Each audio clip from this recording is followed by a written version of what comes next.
On today's Newsmakers, Chris Martin has sparked controversy. He's, of course, the frontman for Coldplay over a conversation he had surrounding two fans on stage. Now, these fans were from Israel, and what he had to say sparked a lot of conversation, raised some eyebrows, and I'm joined today by Trey Goins-Phillips to break it all down.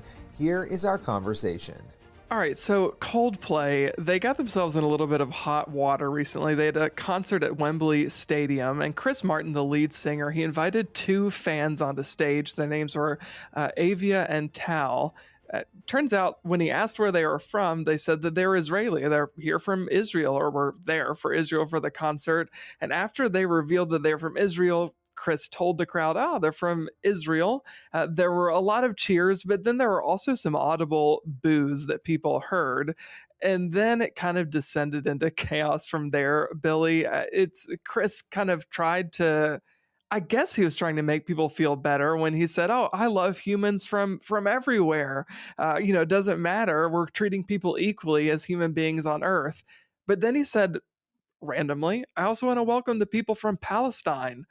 I don't know. I thought that was kind of a weird take. What are your thoughts? I mean, there's so many thoughts here. The first thing is when people are booing people because of the country they come from and who they are and their heritage and their ethnicity even, perhaps the best thing to do is to tell people, hey, we don't boo people for that. Like, that would be a good starting point, right? That didn't happen. And I can give him a little bit of grace that he was probably shocked and confused. And he was probably in his own way trying to maybe abate some of that chaos. But I don't know, first of all, the people in the audience, why are we booing over that? That's bizarre. Right. But when he said, I'm grateful that you're here as humans and I'm treating you as equal humans on Earth, regardless of where you come from or don't come from, I was like, okay, he's trying to do it felt like he's trying to, it's super awkward. It's worded weird. He's trying to say like, hey, we don't boo you. Maybe that was his way of saying it. But then he follows it up and he's like, although it's controversial, maybe I also want to welcome people in the audience from Palestine. And it's like, wait, what? It's just incredibly awkward and an overcorrection that actually comes off the wrong way. Yeah. Well, I thought the Earth reference was weird, as if we also have people from Mars who are attending concerts. So that was bizarre. And then also when he starts calling out a country, well, he only calls out one country, right? He calls out, one people group. He calls out Palestine. I think, or are we just going to go around the world and we're going to say, we also would like to welcome the Germans and the Americans who are here for the concert. So I thought that was, as you said, Billy, completely an overcorrection. And I think we talked a little bit about this actually on the Quick Start podcast. Something that I think is odd is, as a society, we've been down this road before where somebody announcing like their ethnicity or their heritage, we have turned that into a divisive political statement in the past. I mean, even thinking about the United States, we've had segregation laws. We've mistreated people based on the color of their skin in our past. And that is certainly not a road we want to go down again. And this kind of smacks of that. I'm not saying that is what Chris Martin was attempting to do. I think it's very plausible, as you said, that he was trying to do the right thing and just wasn't really sure how to handle it. But it's a sad statement on our culture that we've created an atmosphere where somebody like Chris Martin feels the need to bend over backwards and to kind of play gymnastics to say something when all somebody did was say, hey, this is my ethnicity, this is my heritage. Well, and the fact that anti-Israel and anti-Israel sentiment and anti-Semitism are raging so much around the world that people can't just say they're from Israel without getting booed, and then without somebody like Chris Martin feeling as though they have to qualify everything they're saying to, like you would never say, oh, you're from America. Well, this might be controversial, but I want to welcome the Canadians too. Like it just isn't something you would do. So the fact that the tensions are so high that people feel the need to do any of this, how awkward for these two girls who are there from Israel, that they can't just be people at a concert from Israel, that it has to be this big thing. Also, like Chris Martin really needs to try to avoid controversy. This man has really struggled to do that of late.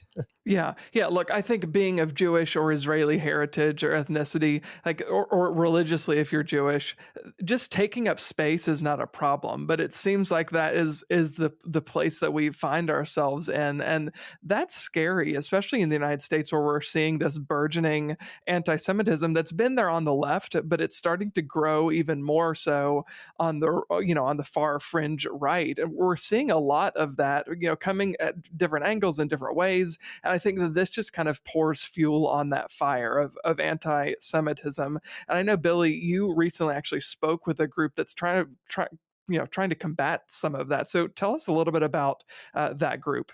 Yeah, it's Passages Israel, and their goal is to really equip young Christians on campuses to not only pinpoint anti-Semitism, but to fight back against it. They do trips to Israel with young people to show them what it's really like. They have a conference in DC, Passages DC Experience, where they essentially take those young people, put them in front of speakers like former Vice President Mike Pence and others who can really educate them about Israel and really debunk some of the media narrative around Israel. Again, I'm grateful for groups like that, because I can't believe we're at a point where we have to have a news story like this and then we have to talk about it and report on it, because it's so bizarre that human beings on Earth can't communicate in a way that feels normal when two people come up on a stage. So, I want to give the benefit of the doubt to him, again, just going back to that, because I do think we don't know what was in his heart. He was probably shocked by the booing that he heard and was trying to, again, qualify it. But we need to tell people, I feel like we have to be comfortable saying, this is wrong, don't do that, move on. And that's really the best way to handle this sort of thing. Yeah, totally. I think immediately, obviously, I'm not a superstar anywhere near the level. I'm not a superstar at all, but I'm never going to be on a stage the size of Chris Martin. So I know that there is just a lot going on in your brain. There's a lot of pressure in the moment to handle something in real time. But for sure, the right thing to do is call out the people booing somebody for just being from Israel. That is a ridiculous thing to be booing somebody about. But to your point with what you're talking about with Passages, I think the most important thing that we can do to combat anti-Semitism is arm people with knowledge and information. We live in an age where everything is accessible at our fingertips. We have museums, and more than museums, we have the internet where we can get all kinds of information. And yet in 2025, there are people who are denying the Holocaust even happened. So we can go back to Bible times and trace all the way to 2025 and see the ways that the Jewish people have been abused and persecuted against and mistreated. So these are very real issues that need to be addressed. And I'm glad that at CBN News, we have a platform where we can give voice to that, not to beat somebody over the head. I don't want to, like you said, I want to give Chris Martin the benefit of the doubt there. But the issue itself, the larger issue itself, is something that we ought to be talking about. So hopefully we'll learn more about this, and maybe Chris Martin will come out and say a little bit more and kind of clarify his views on this issue. But any final thoughts, Billy? Yeah, that's my hope. I hope he does do that. And it would be great to hear that. And again, we want to be fair to people, but we have to address it because it's just so bizarre. And a lot of other outlets are addressing it as well. And I'm grateful for CBN that we can have conversations like this and educate people on the truth around Israel. Yeah, absolutely. Well, thanks, Billy, for being here to break this one down. Thank you. That's all for today's Newsmakers. Make sure you head on over to the CBN News YouTube channel and cbnnews.com for more of the news you need to read. We'll see you again tomorrow.